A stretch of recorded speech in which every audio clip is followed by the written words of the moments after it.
Buonasera e ben ritrovati con una nuova edizione del TG Flash di Noi Sicilia.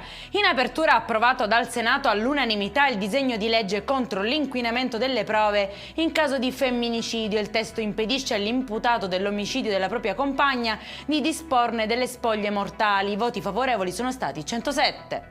Ha aperta un'inchiesta sul maxi corteo funebre a cui hanno partecipato 300 persone che ieri ha paralizzato per circa 30 minuti Ortigia, il centro storico di Siracusa, per rendere omaggio a un giovane recentemente scomparso a seguito di un incidente stradale. Momenti di riflessione sarebbero stati meglio di inutili fuochi d'artificio, così ha commentato il questore di Siracusa sulla manifestazione spontanea.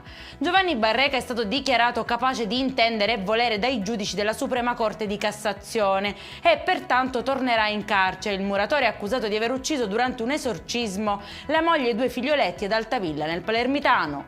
Non c'è due senza tre, lo sa bene un 38enne di Catania pregiudicato che è finito in manette dopo l'ennesimo furto. Questa volta però le telecamere lo hanno incastrato mentre usciva da un museo con un borsello in mano, chiaramente non suo. In precedenza invece aveva preso di mira un B&B e un ristopub.